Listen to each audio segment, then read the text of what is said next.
Today, let's talk about Unit 1, Part 8, Prepositions and Interjections. Hi, I'm your tutor, Virginia, and let's start with what is a preposition? Well, prepositions are words or phrases that show the relationship between the nouns and pronouns to other parts of the sentence. Prepositions can show location, time, direction, or other logical relationships in a sentence. Let's look closer. So now that we have defined prepositions, we want to know what the purpose of the preposition is. And you'll see that prepositions are sometimes very little words like on, in, unlike, and sometimes they're two words like according to.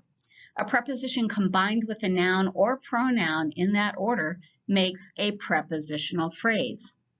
Here's some examples of prepositions and prepositional phrases. In Duffy's Tavern. On the dashboard of my car. Unlike most biologists and according to most moviegoers. So the prepositions or prepositional phrases are in, on, unlike, and according to.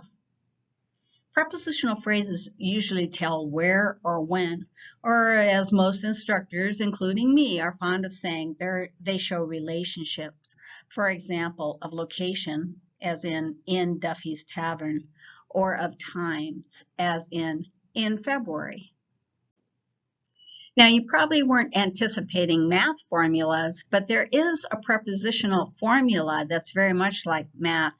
And the first formula is preposition plus noun or pronoun equals prepositional phrase. So the examples, without Susanna or without her.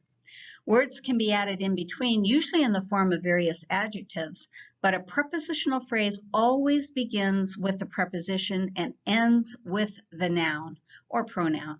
Formula 2 would be preposition plus adjectives plus noun or pronoun equals a prepositional phrase. And in that case, the examples are in a yellow submarine, of the best and brightest students, and above it. The second example of the best and brightest students adds multiple adjectives as well as the conjunction and, but it begins with a preposition and ends with the noun, and that is what matters. Here's something important to note. The noun or pronoun that ends a prepositional phrase is called the object of the preposition. Prepositional phrases may also end with pronouns, and those pronouns must be objective pronouns, her, not she, him, not he, me, not I, them, not they, and us, not we. In addition, notice that prepositional phrases may end with double nouns or double pronouns, which are compound objects of the preposition, and you'll see those underlined below. Here's two examples. Rosie will come with her and me. Why council members didn't explain about it was beyond us. So you'll see that it's her and me, not she and I. So the sentence would not be Rosie will come with she and I. It'll be Rosie will come with her and me. Providing a complete list of prepositions would be pages upon pages of words, but they're easy to find. If you Google lists of prepositions, believe me, Google will be happy to provide them. You don't need to know all of them, but become familiar with at least some of the common ones. And here's a short chart of them, including about, after, against, along, among, around, as, at, before, and behind. And you can, look through that list there. And I will provide a list for you as well for your worksheets. So try this exercise. Place parentheses around the prepositional phrase in this sentence. Although it was still light out, she did not want to drive. So put parentheses around the prepositional phrase. Did your sentence look something like this?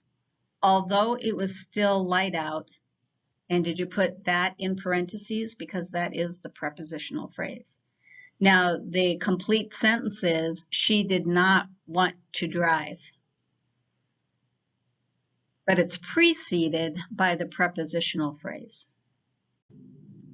Try to remember this rule. If you're trying to identify the subject of an independent clause, also known as a sentence, remember that a prepositional phrase never contains the subject of a sentence. I'll say that again. A prepositional phrase never contains the subject of a sentence. And if you want to back up to the last slide, look at that sentence again and see in that prepositional phrase, which I believe was, although it was not yet dark, that has nothing in it that identifies the subject. The subject comes up on the independent clause that follows. She still did not want to drive. She being the subject in that sentence. Now that you hopefully have a better understanding of how to identify prepositions, let's look at another part of speech, which is interjections. Interjections are words intended to express different levels of emotional response or surprise, and are usually seen as independent grammatically from the main sentence. Interjections usually stand alone and are often punctuated with an exclamation point.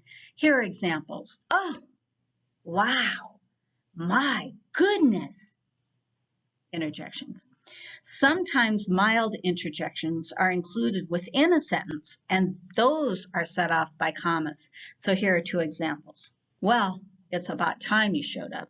Or, oh, I didn't know that. See the difference? Thank you for joining me today. And if you need any more help with prepositions or interjections or parts of speech, you can always make an appointment with a Veterans Upward Bound tutor. Our number here is 775-829-9007, and I look forward to seeing you soon.